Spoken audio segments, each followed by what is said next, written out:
All right, let's get right into it. For a lot of people, the Quran can seem, well, totally impenetrable. It's this text that's surrounded by a ton of mystery and, let's be honest, a lot of controversy. But what if there was a completely different way to come at it?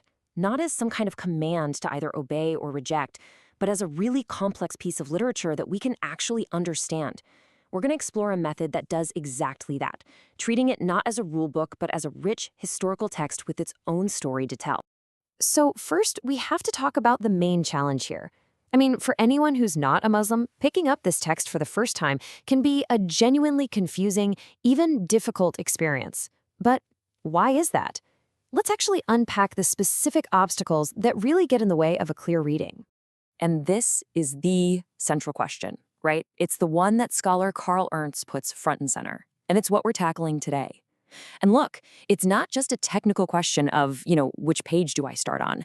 It's really about how to read in a way that's fair, that's productive, especially in the world we live in today. Yeah, we just can't ignore the baggage that comes with this. The Quran doesn't exist in a vacuum. In the West, it's so often seen through this lens of suspicion, shaped by media stories that are constantly linking it to violence. And that creates this cloud of anxiety that makes it incredibly hard to just read the book with a neutral mind from page one.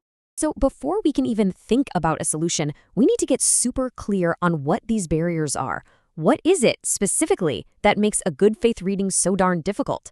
Well, it turns out there are a few very specific, very real roadblocks. Okay, here are the big ones. Beyond all the fear you see in the media, there's a massive problem with people just yanking verses out of context. So many people assume the text has one simple, straightforward meaning.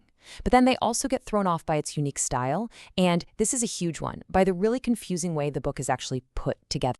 And wow, this quote just nails the problem with that cherry-picking approach.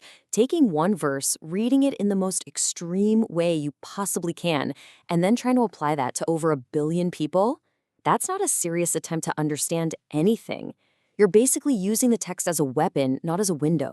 This right here points to a massive structural barrier that trips up almost every new reader. See, the standard version of the Quran isn't in chronological order. The chapters, which are called suras, are mostly arranged from the longest to the shortest.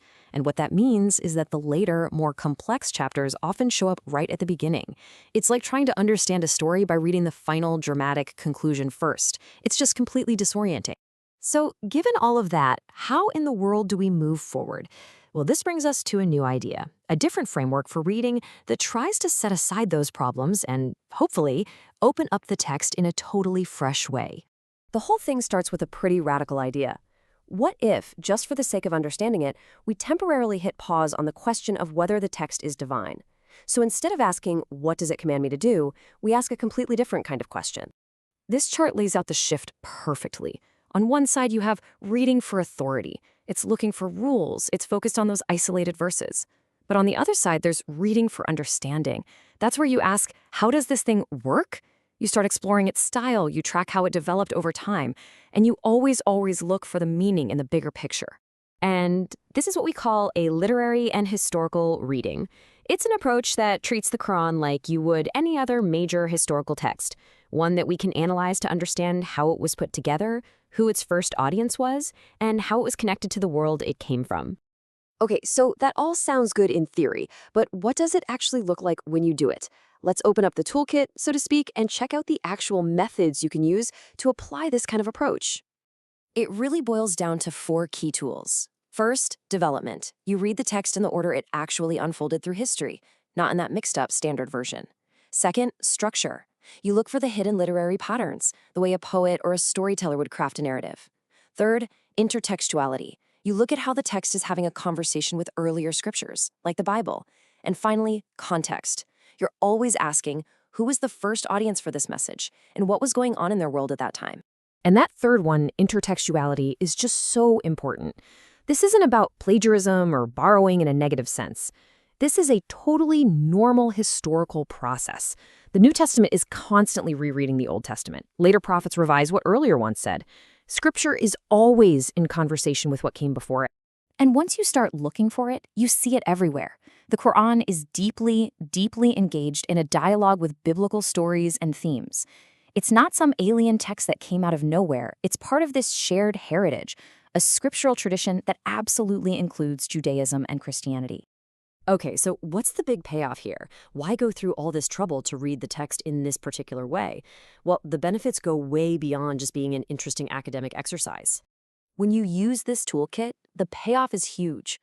This approach lets us hear the Quran as this dynamic, unfolding message, kind of like its first listeners did. It uncovers these really powerful statements on religious pluralism that are often buried in the text. And maybe most importantly, it gets us past this polarized debate of hostile attacks on one side and defensive apologies on the other, and into a space where we can have a genuine, fair-minded, humanistic conversation. And it's really important to say, this entire framework is built on the groundbreaking scholarship of Carl W. Ernst. His work is what provides the tools for anyone from any background to really engage with this text in a meaningful and intellectually honest way. And at the end of the day, that's really the goal. This isn't about converting anyone or deconverting anyone.